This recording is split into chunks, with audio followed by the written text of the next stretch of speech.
7h30 en direct, en continu sur Grand Lille TV. Comme tous les quarts d'heure, on fait le point en direct, en images et en 7 minutes sur l'info de la métropole lilloise. Nous sommes le mardi 17 avril. Voici une nouvelle édition du journal préparée ce matin par l'ensemble de la rédaction.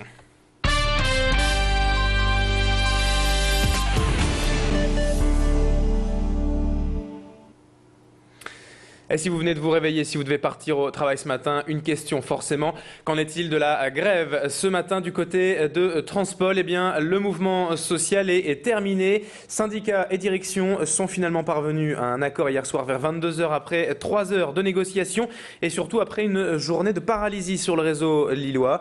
Pour info, l'accord porte sur une hausse des salaires de 2,3% contre 3% demandés à l'origine par les syndicats, mais aussi une hausse de la prime de mai qui passe de 850 à 950 €.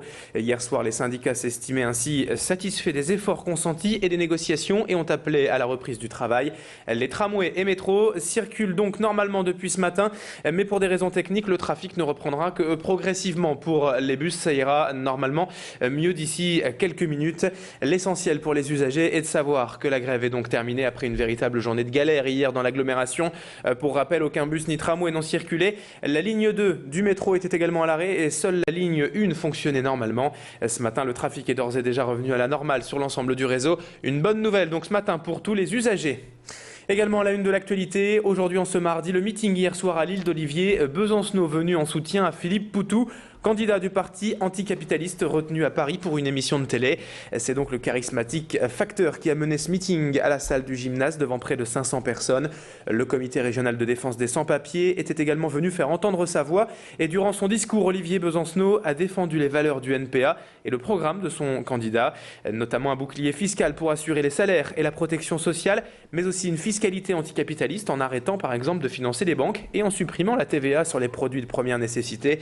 Clément Carion a suivi pour nous ce meeting du nouveau parti anticapitaliste, le NPA, hier soir. Écoutez Olivier Besancenot quant aux candidats aujourd'hui face à lui.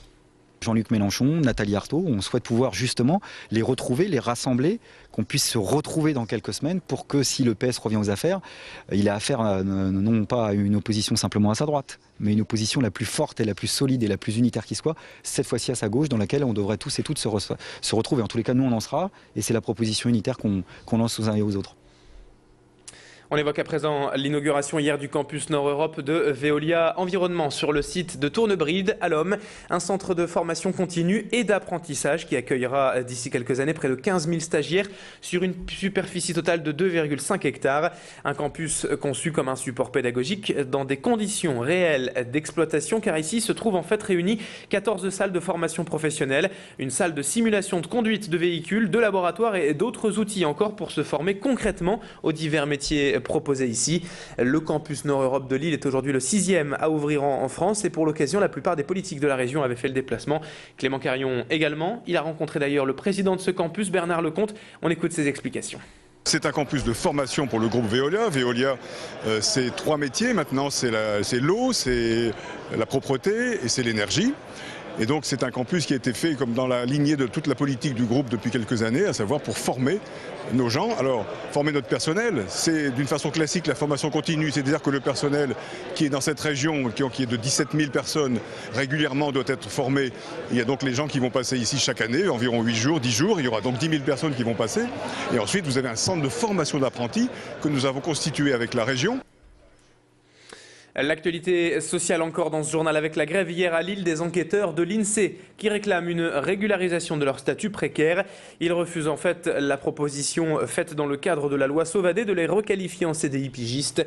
Le manque d'effectifs et l'organisation générale du travail modifiée par la RGPP, la révision générale des politiques publiques, est également critiquée par les salariés de l'Institut statistique.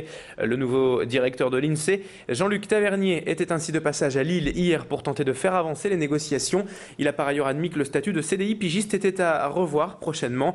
Pierre Beauvillain l'a rencontré. Écoutez ses explications quant au budget de l'INSEE. Jean-Luc Tavernier, le directeur général de l'Institut. Il y a eu une négociation constante, une concertation entre les organisations syndicales et la direction de l'INSEE depuis des mois et des mois. Et il y a déjà un protocole, il y a beaucoup de dispositions sur lesquelles il y a un accord. Alors ça ne suffit pas aux organisations syndicales, mais pour l'instant, le vrai enjeu, c'est de le traduire en budget, parce que pour satisfaire les dispositions sur lesquelles nous on est d'accord, il faut déjà un budget supplémentaire qu'aujourd'hui on n'a pas. Donc le premier enjeu pour moi, c'est de gagner le budget. On termine ce journal en musique avec Thomas Dutronc qui a lancé hier le Paradis Artificiel, le festival au théâtre Sébastopol. Le chanteur et guitariste à l'illustre patronyme mène désormais sa carrière comme un grand et son concert affiché complet hier soir avec plus de 600 000 ventes de son premier album et une victoire de la musique. Thomas Dutronc revient avec un nouvel album intitulé Silence on tourne en rond. Une très belle ambiance hier soir au Sébasto pour ce concert sur des musiques de jazz manouche et de guitare.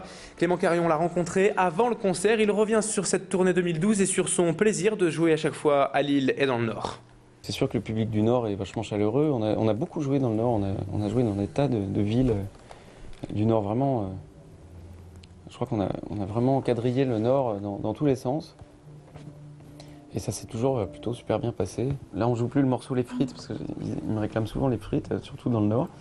Mais on va le remettre au goût du jour pour les festivals. Mais bon, là, c'est un festival, mais il est un peu tôt il est un petit peu tôt dans la saison, donc on n'a pas encore nos morceaux version festival. Puis en plus, c'est un festival entre guillemets, parce qu'en fait, on est dans des salles de concert, puis on fait notre concert.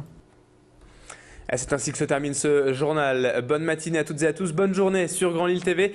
On déroule ensemble le fil de l'actualité tous les quarts d'heure. Dans un instant, la météo, l'infotrafic à suivre. L'info continue. À tout de suite.